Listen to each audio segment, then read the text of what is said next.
Hello friends, I am Gaurav Patel from 12 notes music productions. तो पिछले chapter में हमने देखा था ओपन बैक हेडफोन्स के बारे में। तो आज हम देखने जा रहे हैं क्लोज बैक हेडफोन्स।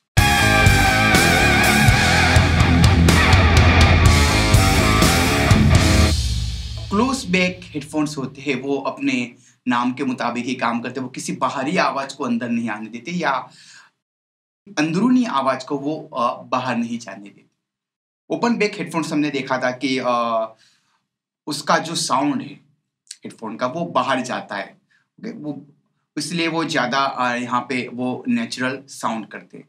दोस्तों, जो क्लोज बैक हेडफोन्स होते हैं वो अपने नाम के मुताबिक ही काम करते हैं। जैसे कि हमने देखा था कि ओपन बैक में वो जो आवाज़ है वो बाहर जाती है, लेकिन क्लोज बैक में क्या होता है कि जो उनके ईयर कप्स होते हैं वहाँ से हमारे कानों तक वो पूरे सील होते हैं, पूरे क्लोज होते हैं।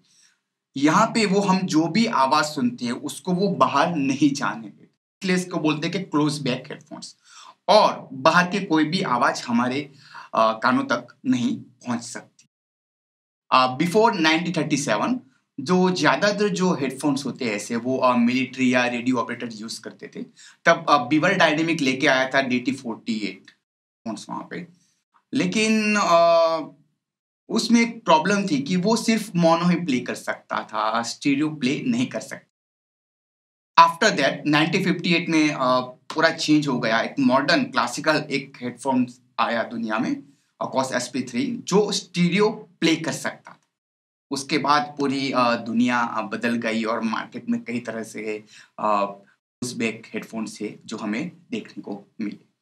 क्लोज बैक हेडफोन्स होते हैं वो पूरी तरह से क्लोज होते हैं, बाहर की कोई भी आवाज अंदर नहीं आ सकती और हम जो सुन रहे वो हमारे बगल में जो भी अड़ोस पड़ोस में उनको पता नहीं चलता कि हम क्या सुन रहे हैं। एक उसमें एक बात है कि जो ओपन बैक हेडफोन से उनके मुकाबले जो क्लोज बैक होते हैं उसमें साउंड वो एयर पास नहीं होने देता। इस वजह से वो इतने नेचुरल साउंड नहीं करते जितने ओपन बैक हेडफोन साउंड करते हैं। तो यहाँ पे और एक चीज और बात है कि पूरे तक क्लोज होते हैं इस तरह से जो लो फ्रिक्वेंसी है, जो बेस है, सा वो बूस्ट थोड़ा सा बम्पी वहां पे हमें लगता है। जो बेस फ्रीक्वेंसी है वो ओपन बैक हेडफोन में हम जो सुनते हैं और यहाँ पे सुनते हैं, तो जहाँ क्लोज बैक जो हेडफोन्स है वहां पे जो बेस है वो थोड़ा हमें बूस्ट हुआ यहाँ पे लगता है।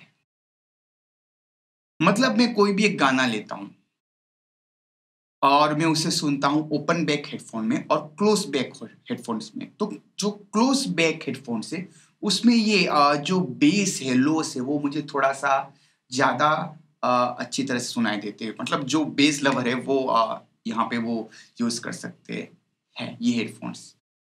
तो आइए हम आगे देखते हैं कि ये जो हेडफोन्स है what they are good for, किस चीज़ के लिए वो अच्छे हैं। पहला है कि listening to the office, communicating और रिकॉर्डिंग स्टूडियो। तो जो ओपन बैक हेडफोन्स है वो मिक्सिंग मास्टरिंग के लिए यूज होते थे, तो यहाँ पे ये रिकॉर्डिंग के लिए यूज होंगे।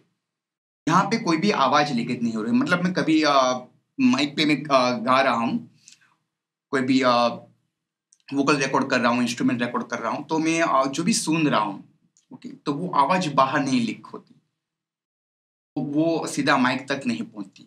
तो रिकॉर्डिंग के लिए ये जो हेडफोन्स है सबसे बेस्ट है और यही यूज होते हैं। आप ओपन बैक हेडफोन या सेमी ओपन बैक हेडफोन को यहाँ पे रिकॉर्डिंग के लिए आप यूज नहीं कर सकते, वहां पे आवाज लीकेज होती है। तो इस वजह से कुछ कोई भी रिकॉर्डिंग होती है इंस्ट्रूमेंट या वोकल की, तब जो हेडफोन यूज होते हैं वो क्लोज बैक हेडफोन्स ही होते हैं। अब आगे हम देखते हैं कि what they are not good for, किस चीज के लिए वो अच्छे नहीं है। तो not for working working out. मैं आफ्टर म्यूजिक में जिम का भी बहुत बड़ा शौकीन हूँ। तो मैंने अ, तकरीबन 7-8 साल तक जिम किया था। जो हमारे जो ट्रेनी थे वो बोलते थे कि जो हम एक्सरसाइज करते तब जो दबाव होता है कानों में वो कम हो जाता है वहाँ पे, ब्लड का। तो सर्कुलेशन भी बढ़ता है वहाँ पे तो शरीर में। तो होता है क्या है कि हम बहुत ये टाइट होते हैं, प्रेशर वहाँ पे ज़्यादा होता है, ओके? तो हमारे कान को बहुत ज़्यादा तकलीफ पहुँच सकती है। मैं यहाँ पे क्लोज़ बैक फ़ोन के लिए ही नहीं बोल रहा हूँ, सभी चीज़ों के लिए। कुछ लोगों का मतलब होता है कि कान में ईयरफ़ोन डालते, ईयरबड्स डालते और फिर जिम में जाते मतलब एक्सरसाइज़ करते। कभी भी एक्सरसाइज़ करते वक़्त कानों में हेडफ़ोन मत, कुछ भी ईयरबड्स हो या ईयरफ़ोन्स या हेडफ़ोन्स कुछ भी मत यूज़ मत कीजिए। दूसरी चीज़ कि जो क्लोज़ बैक हेडफ़ोन्स होते हैं वो पूरी तरह से बंद होते हैं, तो मतलब वहाँ पे भी हीट क्रिएट करते हैं यहाँ पे।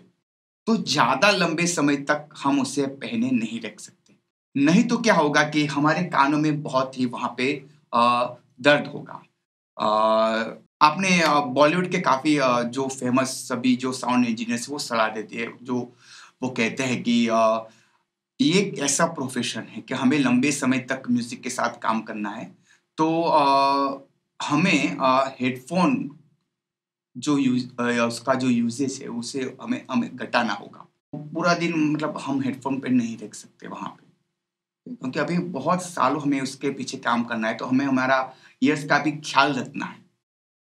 तो कम से कम हम ज़्यादातर मॉनिटर स्पीकर से उस पे ऊपर ही हमें काम करना चाहिए और कम से कम यूज़ करना चाहिए हेडफ़ोन्स का, जब भी हम रिकॉर्डिंग कर रहे हैं या फिर कुछ रेफ़रेंस के लिए कर रहे हैं, सुनने के लिए। तो तभी हमें हेडफ़ोन्स का यूज़ करना चाहिए और ये हेडफ़ोन मतलब ज़्यादा हिट क्रिएट करेंगे वो ओपन हेडफ़ोन के मुकाबले, ओपन बैक के मुकाबले। एक चीज़ उसमें थोड़ी है, ये जो हेडफ़ोन्स है वो मिक्सिंग मास्टरिंग के लिए मैं यूज़ नहीं कर सकता, क्योंकि मैंने आपको बोला था कि वो थोड़ा जो लॉस होता है, बेस होता है उसको एम्फसाइज़ करता है, थोड़ा बढ़ा देता है वहाँ पे। तो ये मैं वहाँ पे यूज़ नहीं कर सकता, क्योंकि वहाँ पे आपको लगेगा कि यार बेस तो बहुत अच्छा बज रहा है यहाँ पे इसमें तो। लेकिन जब आप कहीं और पे ये सुनते हैं तो लगता है कि यार मैंने हेडफ़ोन में सुना था तो बेस तो बहुत अच्छा बज रहा था, इसमें क्यों नहीं बज रहा है? क्योंकि वो जो हेडफ़ोन होते हैं क्लोज़ बैक उसमें जो लॉस होती है तो थोड़ा मतलब ऊपर रहती है, थोड़ा ऊपर बजता है, वो सब कुछ बंद होने के कारण। तो ऐसा है। तो दोस्तों आपको ये चैप्टर कैसा लगा आप मुझे कमेंट सेक्शन में ज़रूर बताइए और अगला चैप्टर लेके आऊँगा मैं मॉनिटर्स इज़ हेडफ़ोन्स। तो बने रहिए हमारे साथ, मिलते हैं।